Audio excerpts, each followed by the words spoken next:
The silence in the house was not the peaceful quiet of a Sunday morning, but the hollow, echoing stillness of a tomb. I woke up at exactly 6 in the morning, a habit ingrained in me after 40 years as a head librarian in Charleston, South Carolina. Usually, the house would be humming with the subtle sounds of life.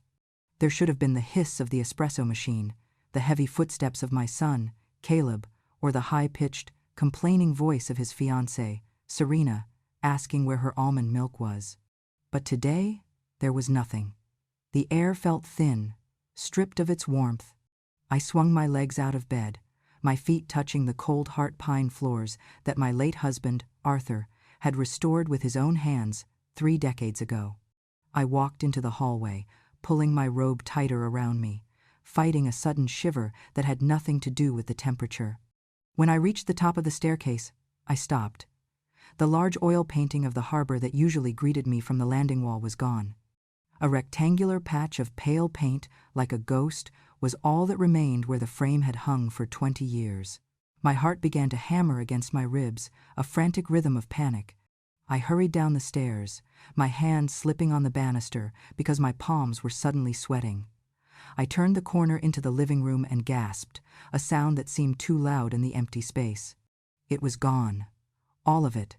The Victorian velvet sofa where I had nursed Caleb when he was a baby. The mahogany coffee table Arthur had commissioned for our 10th anniversary. The antique floor lamps, the Persian rugs, even the heavy silk drapes were missing, leaving the windows naked and exposing the room to the harsh morning light. I ran to the dining room, my breath coming in short, sharp bursts. The room was stripped bare. The 12-seater oak table, the buffet, the china cabinet that held 4 generations of family silver and Waterford crystal, everything had vanished. It wasn't a robbery in the traditional sense. There was no broken glass, no forced entry.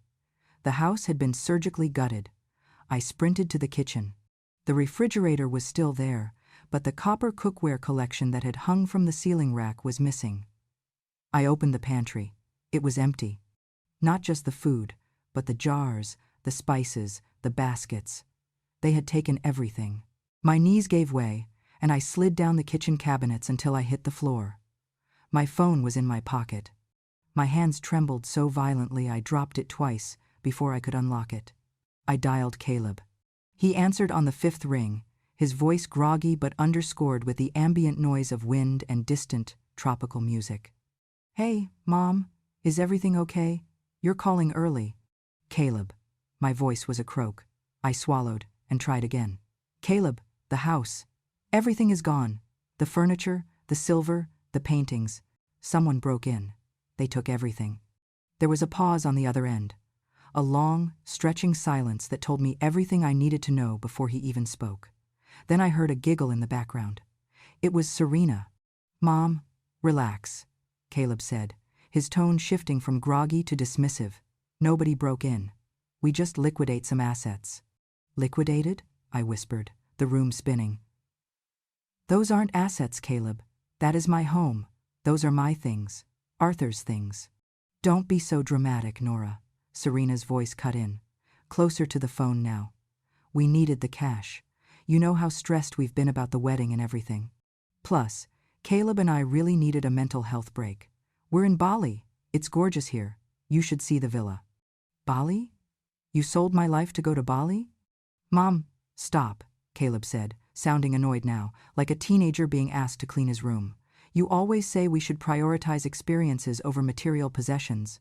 The house was too cluttered anyway. We did you a favor. It's minimalism. It's trendy. Besides, Serena deserves this. She's been working so hard on her brand." "Her brand? She hasn't worked a day since she moved in 2 years ago." "You're being toxic, Mom," Caleb sighed. "Look, the signal is choppy. We'll bring you back a sarong or something. We'll be back in 3 weeks. Don't do anything crazy. Love you." The line went dead. I sat there on the cold kitchen tiles of my empty house, the phone slipping from my fingers. I didn't scream. I didn't cry. I just stared at the empty space where my life used to be. My name is Nora Vance. I am 62 years old. I have spent my entire life preserving stories, protecting history, and nurturing my family. I built this life brick by brick, book by book. And in that moment, sitting in the wreckage of my son's betrayal, something inside the soft, accommodating mother finally died. And from the ashes, a woman of iron resolve began to rise. This would not be a story of a victim, it would be a lesson in consequences. To understand how a son could do this to his own mother, you have to understand how the poison entered our lives. It began 2 years ago, on a rainy Tuesday. My life before that was peaceful. I had been a widow for 8 years, but I was content. I had my garden, my book club, my volunteer work at the Historical Society, and a house that smelled of lavender and old paper. Then, Caleb came home. He was 27, handsome, charming, but always drifting, looking for the easy path he felt he was owed. He brought Serena with him. She was stunning in a sharp, angular way, with eyes that assessed the value of everything they touched. They stood on my porch, soaked and pitiful. They had been evicted from their trendy downtown loft. Unfair landlord, Caleb had said. A misunderstanding about the rent, Serena had added. They needed a place to stay for just a few weeks. How could I say no? He was my boy. The boy who used to bring me dandelions. The boy who cried when his goldfish died. Come in, I had said. This is your home. The first month was bearable. I cooked, they ate, I cleaned, they slept. Serena would come down at noon, wearing silk pajamas that cost more than my monthly grocery bill, and complain about the noise of the vacuum cleaner. But I held my tongue. Family first. That was the code Arthur and I lived by. But a few weeks turned into 6 months, then a year.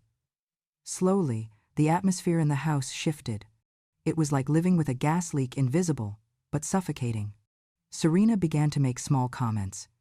Why do you keep all these old books, Nora? They smell musty. Why don't you sell that silver tea set? You never use it. It's just sitting there gathering dust. It's selfish, really, hoarding wealth like that when Caleb is trying to get his startup off the ground. Caleb's startup was a vague concept about lifestyle consulting that never seemed to generate income, only expenses. He needed new suits to look the part. He needed a membership at the exclusive city club to network. And who paid? I did. Because when I hesitated, Serena would whisper in his ear, and Caleb would look at me with those big, wounded eyes and say, "Mom, don't you believe in me?" Dad would have supported me. That was the dagger they used. Dad would have supported me. They knew I would do anything to fill the void Arthur left behind. The turning point happened 3 months before the Bali trip. I had come home early from the library. The house was quiet, but I heard voices in the master bedroom, my bedroom. I walked softly up the stairs, the carpet muffling my steps. The door was ajar. Serena was standing at my vanity, wearing my diamond necklace, the one Arthur gave me when Caleb was born. Caleb was sitting on the edge of the bed, scrolling on his phone. "It looks better on me," Serena said, admiring herself in the mirror. "It makes Nora look old. It ages her." "It's nice, babe," Caleb mumbled, not looking up. "We should pawn it," Serena said casually, as if suggesting we order pizza. "The vintage setting is tacky, but the stones are good quality. We could get maybe $5,000.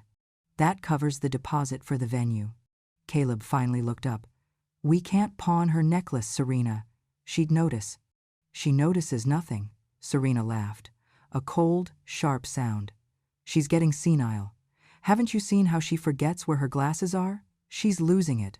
By the time she realizes it's gone, we'll be married and rich. Besides, once you get power of attorney, it won't matter. We can put her in that facility on the edge of town, the one that accepts state aid. Then we sell the house, and we are free." I stood frozen in the hallway, my hand covering my mouth to stifle a gasp. Power of attorney. State aid facility. They weren't just ungrateful, they were planning my demise. They were plotting to erase me. I backed away slowly, went downstairs, and slammed the front door as if I had just arrived. When I went upstairs later, the necklace was back in its velvet box. But the trust was gone, shattered. That night, I couldn't sleep. I went into the guest study, which they had commandeered as their office. I needed to know the extent of it. I found a leather-bound planner on the desk. It was labeled The Empire Project. I opened it. It wasn't a business plan for a startup. It was a timeline of exploitation. Phase 1. Move in. Establish dominance. Phase 2. Financial integration. Get access to credit cards. Phase 3. Liquidation of non-essential assets, antiques. Phase 4. The takeover. Transfer of deed. Nora to nursing home. The handwriting was Serena's, sharp and jagged. But there were notes in the margins in Caleb's scrawl. Agreed. Mom won't fight this. She's too soft. Too soft. I closed the book. My hands were shaking, not from fear, but from a cold, blinding rage. They thought I was soft because I was kind. They mistook my generosity for weakness. They didn't know that before I was a librarian, before I was a mother, I was the daughter of a military prosecutor. I knew how to build a case. I knew how to document evidence. And I knew how to execute a judgment. I didn't confront them then. I waited. I watched. I documented. I took photos of the planner. I recorded their conversations when they thought I was asleep. And when I woke up to an empty house and the news that they were in Bali, I knew the time for gathering evidence was over. The time for sentencing had begun. I stood up from the kitchen floor. I wiped the tears from my face. I looked around at the hollow shell of my home, and I smiled. It wasn't a nice smile. It was the smile of a general surveying the battlefield before the final strike. I had 3 weeks, 21 days before they returned. It was more than enough time. My first call was not to the police, but to Mr. Abernathy, my family attorney. He was an old Southern gentleman who wore bow ties and had a mind like a steel trap. I met him in his office an hour later, looking disheveled but focused. I laid the photos of the planner on his desk. I showed him the list of missing items. I played him the recording of the phone call from Bali. "This is grand larceny, Nora," Mr. Abernathy said, his face turning a shade of purple. "And elder abuse. We can have them arrested the moment they step off the plane." "No," I said calmly. "Arresting them is too easy. It's too quick. They'll play the victim. Caleb will cry. Serena will manipulate the narrative. I don't just want them punished by the law. I want them to understand what it means to have nothing. I want to teach them the lesson I failed to teach my son growing up, that actions have consequences." "What do you want to do?" Abernathy asked, leaning forward. "I want to legally evict them, bar them from the property, and secure my assets so tightly that not even a whisper of their influence can touch them. And then I want to prepare a welcome home party." The next 3 weeks were a blur of calculated activity. I hired a forensic locksmith to change every lock on the property, including the windows. I installed a high-definition security system with audio recording capabilities. I hired a private investigator to track the sale of my items. It turned out they had sold everything to a shady estate liquidator 2 towns over for a fraction of the value. I managed to buy back the family Bible and Arthur's favorite armchair, but the rest was gone. The silver, the paintings, the memories lost to fund cocktails in Bali. I went to the bank and moved my accounts to a new institution. I set up a trust that explicitly stated that in the event of my death or incapacitation, my assets would go to a foundation for literacy and historical preservation. Caleb was disinherited completely unless he met specific, rigorous criteria of rehabilitation overseen by a board of trustees. Then, I dealt with their possessions. They had left their rooms filled with their clothes, their gadgets, their expensive shoes. I didn't burn them. I didn't throw them in the street. I was better than that. I hired a professional moving company. I had them pack every single item belonging to Caleb and Serena into boxes. I labeled them meticulously. Then, I had them moved to the old carriage house at the back of the property, a small, uninsulated brick structure that we used for garden storage. I printed out the photos of the Empire Project planner. I blew them up to poster size. I hung them on the walls of the carriage house, a gallery of their betrayal. I also spent time on myself. I went to the salon and cut my hair into a sharp, chic bob. I bought new clothes, tailored suits, vibrant colors. I stopped looking like the soft, accommodating mother they mocked. I looked like the woman I was meant to be. On the day of their return, I sat on my new sofa, a modest, modern piece I had bought for myself. I drank tea from a simple mug. The house was sparse, echoing, but it felt clean. It felt mine. The taxi pulled up at 4 in the afternoon. I watched the monitor of my security system. They looked tan, golden, and happy. Serena was wearing a new designer sundress. Caleb had a new watch. They hauled their suitcases up the porch steps, laughing. I heard the sound of the key scratching against the lock. Then the confusion. Then the jiggling of the handle. Then the doorbell. I waited. I let them ring it 3 times. Then I walked to the door, took a deep breath, and opened it. "Mom?" Caleb asked, blinking behind his sunglasses. "What's wrong with the lock? We've been trying to get in for 5 minutes." "Hello, Caleb?" "Hello, Serena," I said, my voice steady and cool. "I see you enjoyed Bali." "Yeah, it was amazing," Serena said, pushing past Caleb. "Move, Nora, I need to pee. It's been a long flight." She tried to step inside, but I blocked the doorway. I didn't shove her. I just stood there, an immovable object. "You can't come in," I said. "Excuse me?" Serena scoffed. "Get out of the way." "You don't live here anymore," I said. Caleb laughed, a nervous, confused sound. "Mom, stop joking. We're tired. Let us in." "I'm not joking, Caleb. You sold my furniture. You sold my silver. You gutted my home to pay for a vacation you felt you deserved. You forfeited your right to live under this roof the moment you decided to steal from me." "Steal?" Caleb's face went red. "It wasn't stealing. It was borrowing against future inheritance." "You aren't inheriting anything," I said. "I changed my will last week." The color drained from Serena's face. "You what?" I stepped out onto the porch and pulled the door shut behind me, the new lock clicking with a definitive sound. "You are trespassers. I have a restraining order ready to be filed if you don't leave the property. However, since I am not a monster, I have packed your belongings. They are in the carriage house." "The carriage house?" Serena shrieked. "It's full of spiders. My Gucci bags are in there?" "You're lucky they aren't in a dumpster," I said. "You have 24 hours to remove your things. After that, I'm donating them to charity." "Mom, please." Caleb stepped forward, his eyes filling with tears. "This is insane. Where are we supposed to go? We spent all our money on the trip. We don't have anywhere to stay." "Maybe you should have thought about that before you sold my dining table," I said, "or before you wrote out your plan to put me in a state facility." Silence. Absolute, terrified silence. Caleb looked at Serena. Serena looked at the ground. You saw that?" Caleb whispered. "I saw everything. I documented everything. Phase 4. The takeover. It was very thorough, Serena." Serena lunged at me. "You witch! You snooping old hag! I'll sue you! I'll take this house from you."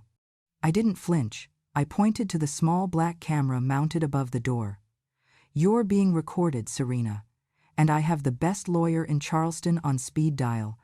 One more threat, and you'll spend your first night back in a holding cell." Serena stopped. She looked at the camera, then at me, and for the first time, I saw fear in her eyes. Real fear. She realized the game was over. Caleb looked at me, searching for the mother who would always forgive him, the mother who would smooth everything over. He didn't find her. "Mom, I'm sorry," he sobbed, reaching out a hand. "She made me do it. I didn't want to." I looked at his hand, then at his face. "That is the most pathetic thing I have ever heard, Caleb. You are a grown man. Nobody makes you do anything. You chose her. You chose the money. You chose the easy way. Now, you have to choose how to survive." I turned around and put the key in the lock. "Mom!" Caleb screamed. "Don't do this! I love you!"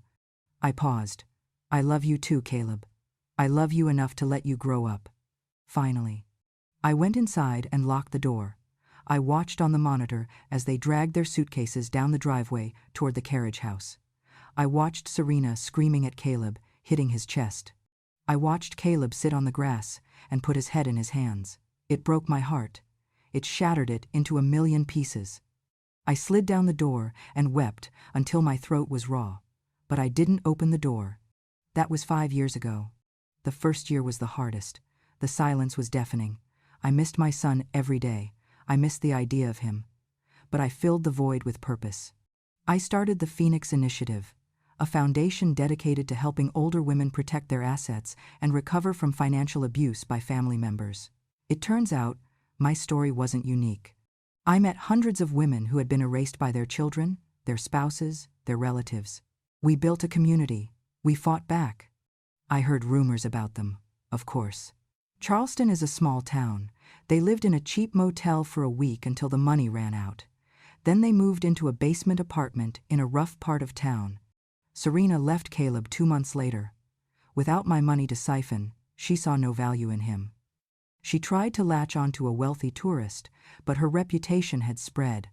The last I heard, she was working as a hostess in a dive bar in Myrtle Beach, looking 10 years older than her age. Caleb hit rock bottom. He was evicted from the apartment. He spent a few nights in his car. Then, he did something surprising. He didn't call me for money. He got a job. He started working construction, hard, physical labor. He learned what it meant to sweat for $1. He wrote me letters. For the first 6 months, I didn't open them. I just kept them in a box. I wasn't ready. Then, on a Tuesday, exactly a year after the Bali incident, I opened the first one. "Dear Mom," it said, "I'm sorry. I know that word means nothing to you now. But I am working. I am paying for my own rent. I look at my hands, covered in calluses, and I think about Dad. I think about how he built that house. I understand now. I understand the value of things. I miss you." I didn't reply. Not yet. He kept writing. Once a month. He told me about his job. He told me he was taking night classes to finish his business degree the real way, not with shortcuts. He told me he was volunteering at a food bank. 2 years after the eviction, I was sitting in my garden, reading a book.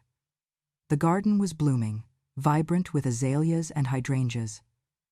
I looked up and saw a man standing at the gate.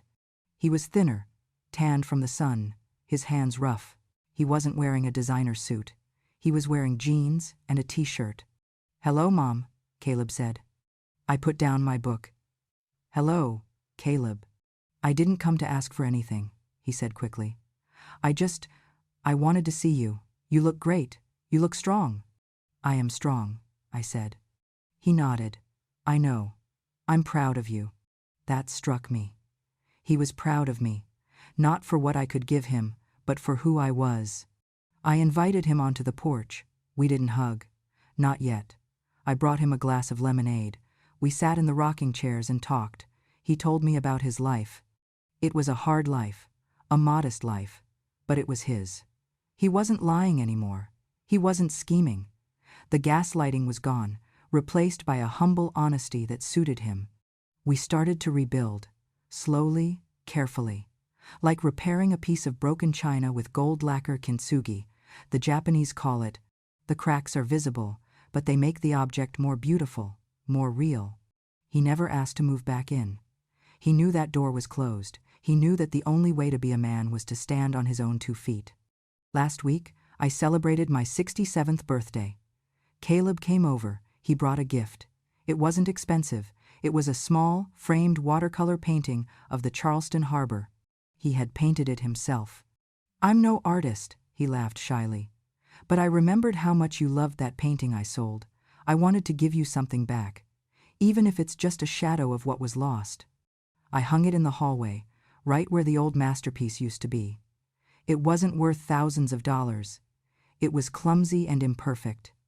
But to me, it was priceless.